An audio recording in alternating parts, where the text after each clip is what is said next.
Have you ever wondered why they say a good compost bin is all you need for the nutrition for your plants in your garden? Well, in this video, we're going to get into it.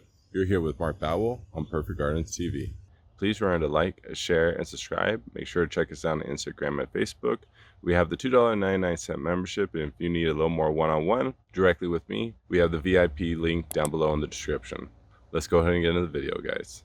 Good morning, guys. How's everything going? So why do they always say that a good compost bin is all you need in a garden? Well, it's because when you do the calculations, your 96% of your plant is hydrogen, oxygen, nitrogen, not even nitrogen actually. It's just hydrogen and oxygen pretty much. So what is the other 4%? Well, the other 4% is your calcium, your magnesium, your zinc, your iron, all these other things, right? And those things, when growing, they're used throughout the entire plant. Yeah, predominantly one mineral might be used more than another mineral during specific times.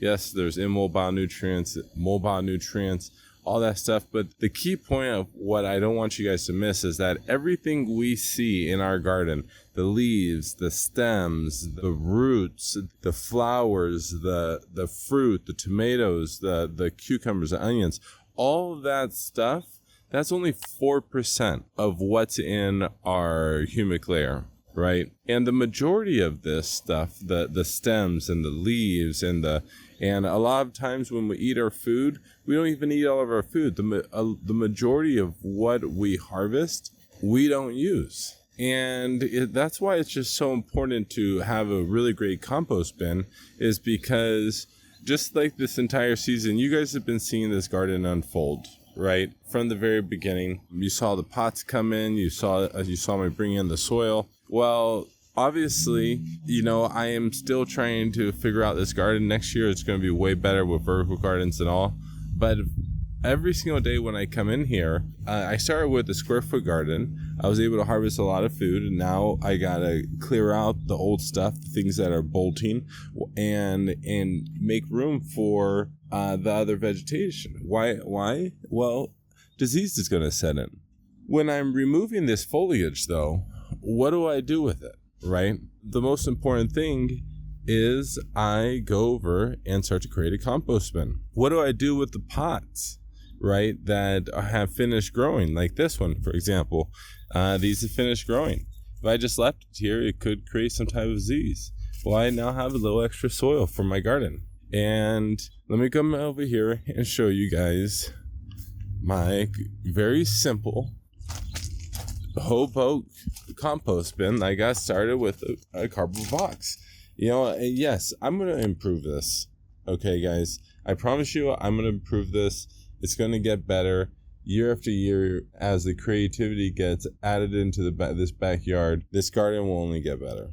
But for right now, this works. It's a place where I'm able to get my foliage that I cut every single day. And literally, you can see these are just all the excess foliage that I removed. Why? Well, it's because if I don't, disease is going to set in, or excess humidity is going for the bottom foliage.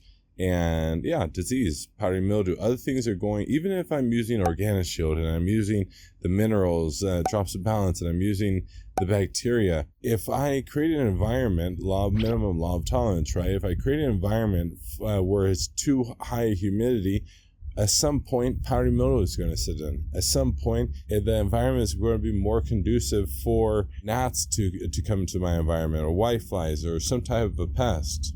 So it's important for me to continuously keep removing that excess foliage every single day. And like I said, everything we see, that's only 4% of what's in our humic layer. So if I took all this foliage and just completely got rid of it and threw it away in my yard waste bin, for example, well, I would have to replace this foliage with dry amendments or something next year. But because I am not getting rid of anything, obviously besides the food, and because I'll eat it, and if I don't eat it, well, I compost it, and if it goes back in my compost, how much of that 4% am I actually recovering in my garden? And how much will I actually need to amend the following year in my soil, because fertilizer, dry amendments, shipping, everything's getting more expensive. And I'm not saying I'm not going to use any of these things, but what I am saying is that what we see is only 4% of what we see. The leaves, the flowers, the fruit, everything. That's only 4% of those precious minerals that if we do not replace, and those are the special minerals, right? The magnesium, the iron, all those other ones, right?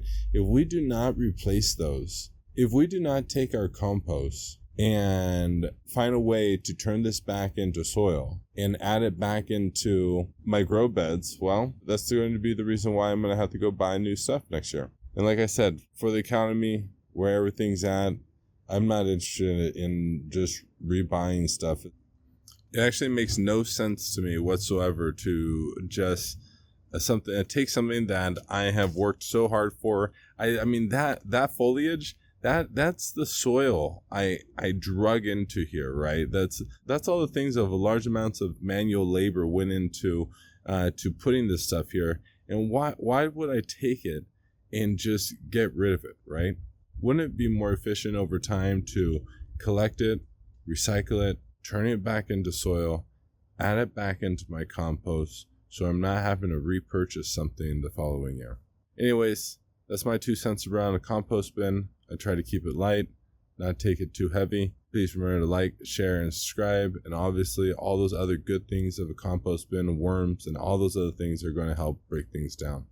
Right now, I'm using my compost. I'm using some old soil.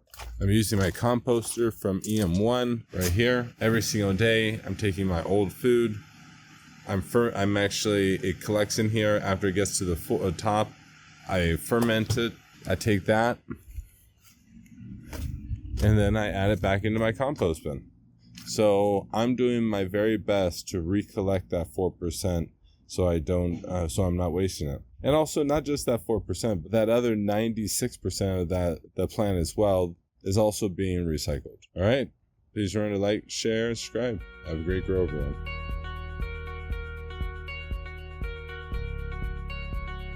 Okay, so real quick, as we look at these products, we're going to jump down the very bottom where it says Open Sesame, BC Bloom, and Cha Ching. As you can see right here, that none of these products overlap. You use the Open Sesame first. They recommend a 1/4 teaspoon per gallon. Then you jump over to a BC Blooms. And remember, so right now you're in the first 3 weeks into flowering is when you use Open Sesame. And you got to think about it, right? They're marketing as Open Sesame, so starting those flowers. BC Blooms is to really get those flowers going as their marketing thought process. And so for there, you'll use the BC Blooms again at a 1/4 teaspoon per gallon for about 2 weeks. So weeks